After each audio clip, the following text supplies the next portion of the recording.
একটা বক্তা চশমা পরেছে, মিজানুর রহমান আজারি ভাই চশমা পড়ছে, সেটা নিয়েও সমালোচনা।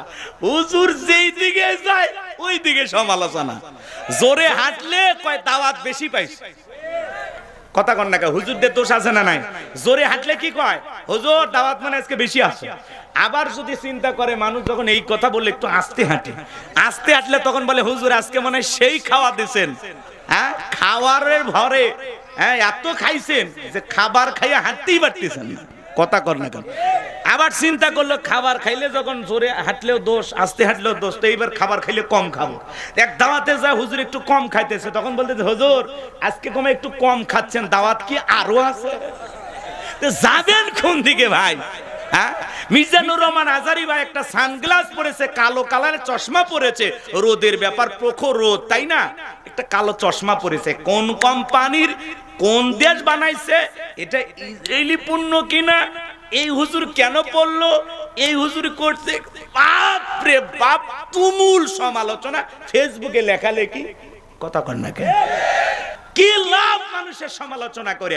আমি অন্য মানুষকে নিয়ে 5 মিনিট গল্প করব, ওই 5 মিনিট যদি আমি আমার জীবনের দিকে খেয়াল করে সাজাই, ওই 5 মিনিট যদি আমি আমার জীবনের পেছনে খরচ করি, আমার উন্নতি হবে, আমার ভাগ্য খুলবে, আমার পরিবর্তন হবে, আমি লাভবান হব। তো মানুষের পিছে দৌড়া লাভ নাই, নিজের পিছনে সময় দেন। কথাকে বুঝাইতে পারলাম? আমি আমার পাপের টেনশনে ঘুমাইতে পারি না। আরে এত পাপ করছি, এত গুনাহ করছি, পৃথিবীর সেরা পাপী আমি। আমার অপরাধের, আমার গুনাহের টেনশনে আমার 2 চোখের পাতা রাতে এক হয় না। আমি কিভাবে মালিকের কাছ থেকে মাপ নেব, আমি সেই চিন্তায় ঘুমাইতে পারি না। অন্যকে নিয়ে সমালোচনা করে লাভ আছে? ওনার চাইতে আমি উত্তম। আরে ভাই, ওনার চাইতে আপনি উত্তম কিভাবে মাপলেন? কথা কয় না। ওনার চাইতে আমি ভালো কেমনে বললেন? এটা কি মাপা যায়? এটা কি বলা যায়? সব সময় নিজেকে ছোট করবেন, মানুষের চোখে আপনাকে বড় করে দেবেন কে? জোরে বলেন কে? আজকে ডক্টর মিজানুর রহমান আজারি ভাই কালো সানগ্লাস পরে মাসফড় গাজাতে হাজির হয়েছে, এই টেনের সমালোচনা। উনি যে সানগ্লাস পরেছেন এটা নাকি ইসরায়েলি প্রোডাক্ট। কথা কয় না? ওনার যে সানগ্লাস পড়ে গেছে এটা কি ইসরায়েলি পণ্য। এটা নিয়ে তুমুল সমালোচনা, ফেসবুক সোশ্যাল মিডিয়াতে তুমুল সমালোচনা যে মিজানুর রহমান আজারি যে সানগ্লাস পরেছে এটা কার? ইহুদিদের পণ্য।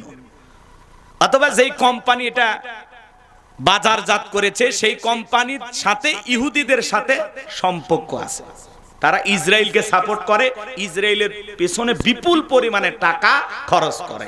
এইভাবে সমালোচনা করছে। আমাদের এক দাদা আছে পিনাকি ভট্টাচার্য, নাম শোনেন নাই? তো এই পিনাকি দাদা আবার এটেনে সমালোচনা করে বলতেছেন সি মিজানুর রহমান আজারি এই সানগ্লাস পরেছে, এটেনে আপনারা সমালোচনা করতেছেন। উনি তখন তথ্য বের করে আসলো যে না, এই কোম্পানি আমেরিকান একটি কোম্পানি, এটা আমেরিকার এক কোম্পানি। যারা সমালোচনা করতেছে তারা মূলত মিজানুর রহমান আজারি ভাইকে সহ্য করতে পারে না। কথা বলেন ঠিক কিনা? ওরাই সমালোচনা করে 4.5 বছর দেশের বাইরে রেখেছিল। আজকে আবার মিজানুর রহমান আজারি ভাই তার নেতৃত্বে ওলামায়ে কেরাম যখন ঐক্যবদ্ধ হয়ে পুরো বাংলাদেশ এক মঞ্চে দাঁড়িয়ে যায়, ডক্টর মিজানুর রহমান আজারি ভাইয়ের মাহফিলে লক্ষ লক্ষ তরুণ যুবকেরা যখন কোরআনের তাফসীর শোনার জন্য পঙ্গপালের মতো ছুটে যায়, তখনই একটা বিষয় নিয়ে সমালোচনা করে জাতির সামনে তাকে ছোট করার চেষ্টা করা হয় যে কালো কালারের সানগ্লাস কেন পরলেন, এটা ইসরায়েলি পণ্য। জোরে কোন নাউজুবিল্লাহ। কালো কালারের চশমা পরেছে, এটা নিয়ে সমালোচনা। কপাল পোড়া হইলে এমনই হয়। কথা কোন ঠিক কিনা? একটা বক্তা চশমা পরেছে, মিজানুর রহমান আজারি ভাই চশমা পড়ছে, সেটা নিয়েও সমালোচনা। হুজুর যেই দিকে যায় ওই দিকে সমালোচনা। জোরে হাঁটলে কয় দাওয়াত বেশি পাইছে। কথা কন না, হুজুরদের দোষ আছে না নাই? জোরে হাঁটলে কি কয়, হুজুর দাওয়াত মানে আজকে বেশি আছে। আবার যদি চিন্তা করে মানুষ যখন এই কথা বললে একটু আস্তে হাঁটে, আস্তে হাঁটলে তখন বলে হুজুর আজকে মনে হয় সেই খাওয়া দিয়েছেন।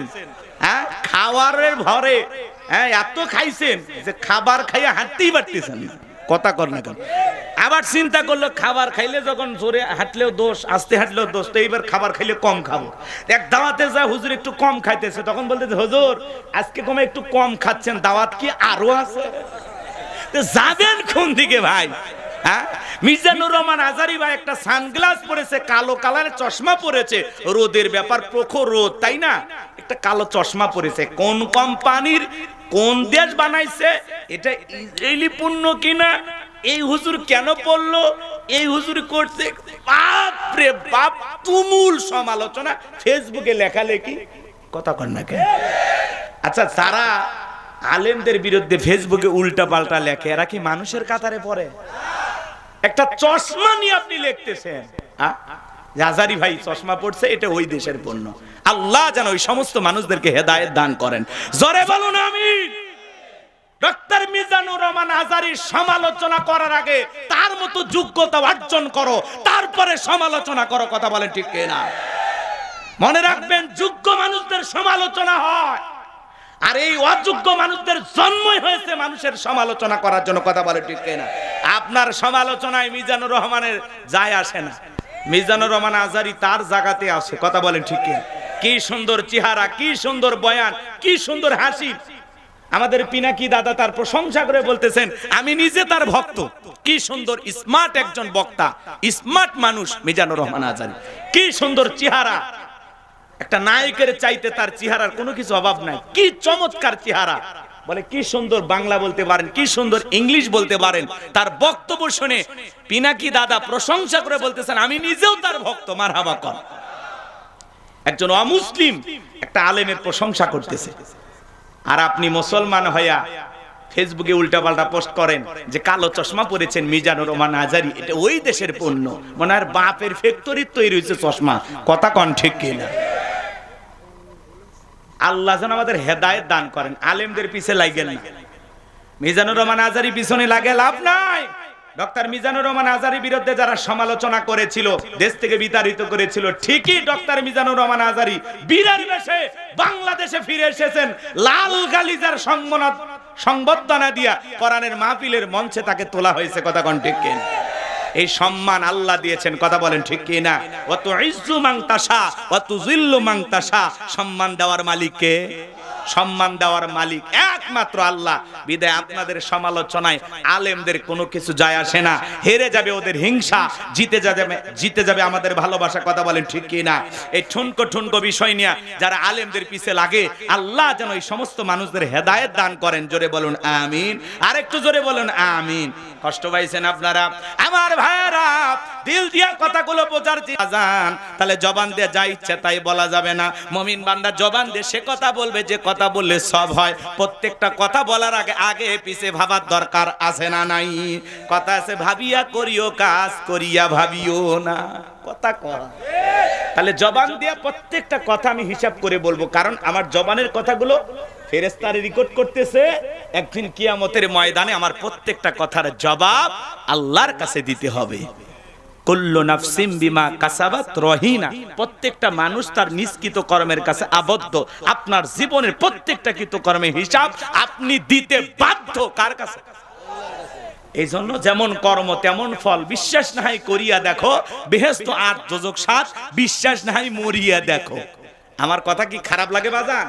আলোচনা চলবে, একটা তাকবীর দেন, লিল্লাহি তাকবীর।